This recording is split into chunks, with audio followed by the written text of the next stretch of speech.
یہ کہانی ہے اس انسان کی کہ جس کے بارے میں کبھی امریکہ کی خفیہ ایجنسی کے ڈائریکٹر جارج ٹینٹ نے کہا تھا کہ یہ اتنا ہی خطرناک ہے کہ جتنا اسامہ بن لادن۔ یہ کہانی ہے اس انسان کی کہ جس کو قتل نہ کر پانے کا افسوس اسرائیل کی خفیہ ایجنسی موساد کے ڈائریکٹر شبتائی کو اپنی پوری زندگی رہا۔ یہ کہانی ہے اس انسان کی کہ جو پیدا تو انڈیا کے بھوپال کی ایک مسلم فیملی میں ہوا، مگر آج وہ سب سے بڑا ہیرو ہے پڑوس میں موجود انڈیا کے دشمن دیش پاکستان کا۔ جی ہاں، آج پاکستان کا بچہ اس انسان کو لیجنڈ مانتا ہے، بلکہ اس کو اپنا فادر کہتا ہے، کیونکہ یہی وہ انسان ہے کہ جس نے پاکستان کو نیوکلیئر طاقت بنایا۔ نام ہے ڈاکٹر عبدالقدیر خان اور پہچان ہے the father of Pakistani nuclear bomb. یہ سوال آپ لوگوں کے دماغ میں بھی اکثر آتا ہوگا کہ آخر پاکستان ایک نیوکلیئر طاقت بنا کیسے؟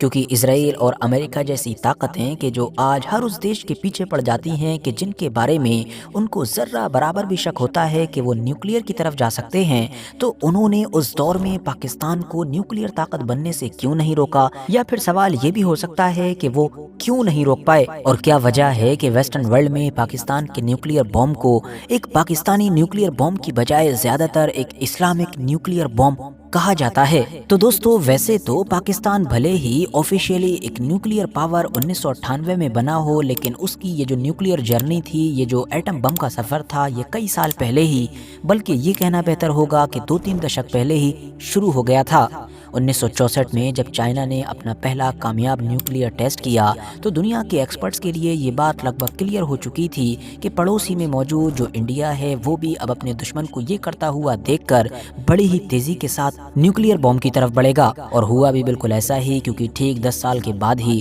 1974 میں انڈیا نے بھی اپنا پہلا کامیاب نیوکلیئر ٹیسٹ کیا۔ انڈیا کی طرف سے اس پورے آپریشن کو نام دیا گیا اسمائلنگ بدھا، اور یہ دعویٰ کیا گیا کہ دراصل یہ ایک پیسفل ایکسپلوژن ہے۔ مگر ظاہر ہے پڑوسی میں موجود پاکستان کی جو لیڈرشپ تھی اس کے دماغ میں گھنٹی بج چکی تھی۔ اس دور کے جو پاکستانی لیڈر تھے، مطلب کہ ذوالفقار علی بھٹو، انہوں نے اب نہ صرف بڑی ہی تیزی کے ساتھ پاکستان کے نیوکلیئر پروگرام پر کام شروع کروایا، بلکہ کھلے عام ایک بڑی کیمپین بھی چلائی۔ ذوالفقار علی بھٹو نے کھلے عام یہ نعرہ دینا شروع کر دیا کہ ہم گھاس کھائیں گے، ایون بھوکے بھی رہیں گے، لیکن ایٹم بم ضرور بنائیں گے۔ یہ ذوالفقار علی بھٹو ہی تھے کہ جن کی طرف سے یہ اسٹیٹمنٹ بھی آیا تھا کہ اگر عیسائی بم ہے، یہودی بم ہے اور اب ہندو بم بھی ہے تو پھر ایک اسلامک بم کیوں نہیں؟ تو کل ملا کر انڈیا کی سکسیس کے بعد ذوالفقار علی بھٹو نے اپنے دیش کے اندر نیوکلیئر بم کو لے کر ایک بڑے لیول پر مہم چھیڑ دی تھی۔ مگر دلچسپ بات یہ تھی کہ جتنی تیزی کے ساتھ یہ نعرے بازی یا پولیٹیکل مہم آگے بڑھ رہی تھی،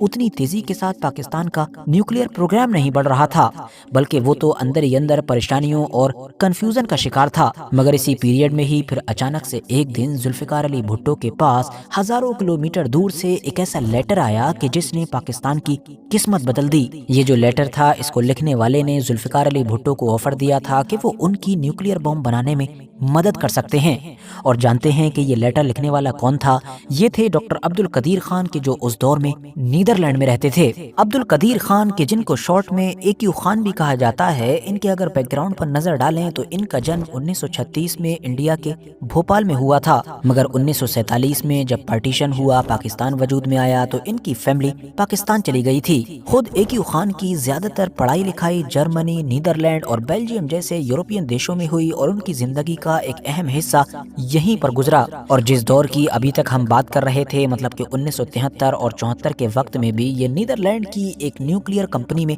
جاب کر رہے تھے۔ AQ خان کی پہنچ اس کمپنی کے اندر ان جگہوں پر بھی تھی کہ جن کو سب سے سیکریٹ سمجھا جاتا تھا، یا پھر جہاں پر ورلڈ کے بیسٹ اور ایڈوانس سینٹریفیوجز ہوا کرتے تھے۔ جنوری 1976 میں اچانک سے AQ خان نے نیدرلینڈ چھوڑنے کا فیصلہ کیا، اور ان کی طرف سے یہ دعویٰ کیا گیا کہ کیونکہ پاکستان میں ان کو ایک ایسا بڑا آفر مل رہا ہے کہ جس کو وہ منع نہیں کر پائے، اور اسی لیے اب سے وہ اپنے ہی دیش پاکستان میں کام کریں گے۔ مگر بعد میں ویسٹرن میڈیا میں چھپنے والی بہت ساری رپورٹس میں یہ دعویٰ کیا گیا کہ AQ خان نے جو سینٹریفیوجز تھے ان کے ڈیزائن یا پھر کسی بھی نیوکلیئر فیسلٹی سے جڑی ہوئی جو بہت ساری اہم انفارمیشن ہوتی ہے وہ ساری یہیں سے اٹھائی تھی، اور یہاں سے اٹھانے کے بعد اس نے پھر پاکستان کے اندر نیوکلیئر بم بنانے میں ایک اہم کردار ادا کیا تھا۔ اب AQ خان نے پاکستان واپس آتے ہی فیسلٹیز وغیرہ کو اسٹیبلش کرنا شروع کیا اور بہت کم وقت کے اندر ہی پاکستان کا لگ بھگ پورا نیوکلیئر پروگرام ہی اے کیو خان کے ہاتھوں میں دیا جا چکا تھا، اور اب اے کیو خان کے انڈر ہی میں پاکستان کا نیوکلیئر پروگرام بڑی ہی تیزی کے ساتھ اور سیکریٹلی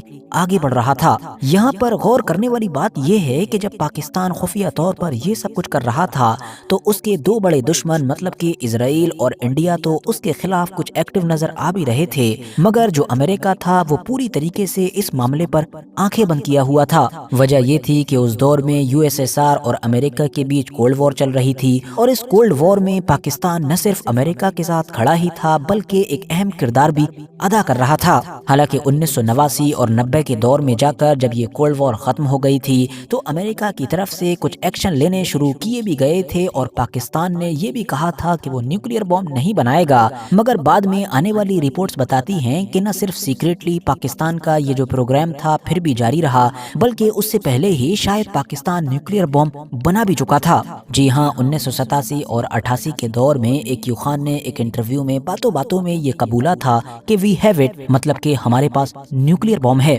جبکہ یہاں پر غور کرنے والی بات یہ ہے کہ پاکستان نے آفیشیلی اپنا جو پہلا نیوکلیئر ٹیسٹ کیا تھا وہ 1998 میں کیا تھا۔ اب ساتھیوں، جس دور میں پاکستان کے اندر یہ سب کچھ ہو رہا تھا اس دور میں امریکہ نے اپنے فائدے کے لیے بھلے ہی اپنی آنکھیں بند کر رکھی تھیں، مگر اسرائیل کی طرف سے بھرپور کوششیں کی گئی تھیں۔ اب کیونکہ اے کیو خان تو پاکستان کے نیوکلیئر پروگرام کے سب سے مین مائنڈ تھے، سب سے مین دماغ تھے، اسی لیے وہ حد سے زیادہ سخت سیکیورٹی میں رہتے تھے۔ ہمیشہ پاکستانی آرمی اور وہاں کی خفیہ ایجنسی ان کو اپنے گھیرے میں رکھتی تھی، اور اسی لیے اسرائیل ان تک اپنی کچھ خاص پہنچ بھی نہیں بنا سکا۔ مگر ہاں، یورپ میں موجود کچھ ایسے لوگ کہ جو اے کیو خان سے جڑے ہوئے تھے یا ان کے لیے کام کیا کرتے تھے، ان کو نشانہ بنانے کی لگاتار کوششیں ضرور کی گئی تھیں، حالانکہ ان میں بھی کچھ خاص کامیابی مل نہیں سکی تھی۔ سال 1980 میں تو اسرائیل نے انڈیا کے ساتھ مل کر پاکستان کی نیوکلیئر فیسلٹیز کو تباہ کرنے کا ایک پورا پلان بھی بنایا، جس پلان کے تحت فائٹر جیٹس کو انڈیا کے جام نگر سے اڑان بھرنی تھی اور پاکستان کی فیسلٹیز پر ایئر اسٹرائکس کرنی تھی،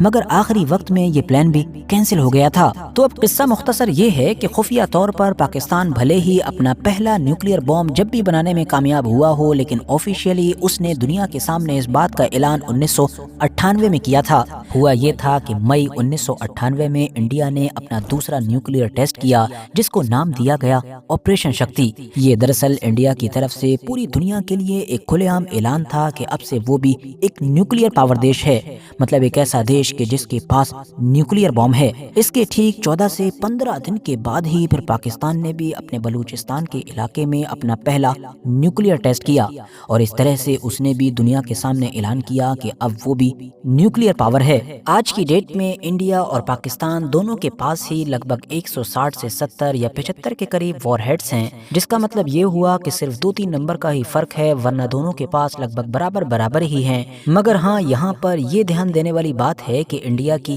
نو فرسٹ پالیسی ہے۔ آسان بھاشا میں کہیں تو انڈیا نے اپنی طرف سے یہ اعلان کر رکھا ہے کہ وہ کبھی بھی دنیا کے کسی بھی دیش پر پہلے اٹیک نہیں کرے گا، وہ تب ہی نیوکلیئر بم کا استعمال کرے گا کہ جب اس کے اوپر اٹیک ہوگا، جبکہ دوسری طرف پاکستان کی طرف سے ایسی کسی بھی پالیسی کو نہیں اپنایا گیا ہے، مطلب وہ کبھی بھی پہلے بھی اٹیک کر سکتا ہے اور بعد میں بھی اٹیک کر سکتا ہے۔ اب دوستو، پاکستان کے یہ جو اے کیو خان ہیں، ان سے جڑے ہوئے ایک مشہور اور اہم کیس کو بھی یہاں پر مینشن کرنا ضروری ہے، اور وہ کیس یہ ہے کہ ان کے اوپر یو کے اور امریکہ کی خفیہ ایجنسیز کی طرف سے الزام لگایا گیا تھا کہ انہوں نے 80 اور 90 کے دشک میں باقاعدہ ایک پورا نیٹ ورک چلایا تھا، جس کے تحت انہوں نے نارتھ کوریا، لیبیا اور ایران جیسے دیشوں کی نیوکلیئر ٹیکنالوجی میں مدد کی تھی۔ مطلب نیوکلیئر ٹیکنالوجی سے جڑی ہوئی بہت ساری انفارمیشن، ٹولز یا پھر ڈیزائن وغیرہ ان دیشوں کو اے کیو خان کی طرف سے دیے گئے تھے یا پھر اس میں مدد کی گئی تھی۔ 2004 میں جب اس معاملے کو لے کر انٹرنیشنل میڈیا میں حالات حد سے زیادہ گرم ہو گئے تھے تو اے کیو خان باقاعدہ ٹی وی پر آئے تھے، انہوں نے اس بات کو قبول کیا تھا، اور اس کے بعد پاکستان کی طرف سے نہ صرف ان کو اریسٹ کیا گیا تھا بلکہ فوراً ہی اس وقت کے جو پاکستانی لیڈر تھے، مطلب کہ جنرل مشرف، ان کی طرف سے ان کو معافی بھی دے دی گئی تھی اور پھر ان کی سزا کو ہاؤس اریسٹ میں بدل دیا گیا تھا۔ 2004 کے بعد انہوں نے اپنی زندگی کا ایک بڑا حصہ ہاؤس اریسٹ میں ہی گزارا تھا۔ حالانکہ بعد کے سال میں دیے گئے انٹرویوز میں AQ خان نے یہ دعویٰ کیا تھا کہ انہوں نے جو کچھ بھی ٹی وی پر آ کر قبول کیا تھا وہ جنرل مشرف کے کہنے پر کیا تھا، مطلب ان کو اس بات کے لیے فورس کیا گیا تھا اور یہ سب کچھ انہوں نے اس لیے کیا تھا تاکہ وہ پاکستان کو بچا سکیں۔ مطلب اس دور میں جو کچھ بھی ہوا تھا ان تمام چیزوں کا الزام انہوں نے صرف اور صرف اپنے سر پر لے لیا تھا تاکہ پاکستان ایز اے اسٹیٹ ان چیزوں میں انوالو نہ مانا جائے۔ اکتوبر 2021 میں مطلب کہ کووڈ کے پیریڈ میں AQ خان کی پھر لگ بھگ 85 سال کی عمر میں اسلام آباد میں موت ہو گئی تھی۔ AQ خان نے اکتوبر 2021 میں مطلب کہ کووڈ کے پیریڈ میں لگ بھگ 85 سال کی عمر میں اس دنیا کو الوداع کہا۔ اسی کے ساتھ آج کی ہماری یہ ویڈیو بھی یہیں پر ختم ہوتی ہے۔ ویڈیو اگر انفارمیٹیو لگی ہو تو لائک کرنے کے ساتھ ساتھ دوستوں کے ساتھ ضرور شیئر کریں اور ایسے ہی نالجیبل اور ہسٹوریکل ویڈیوز ہمیشہ دیکھنے کے لیے ہمارے اس چینل کو سبسکرائب کرنے کے ساتھ ساتھ بیل آئیکن کو ضرور پریس کریں۔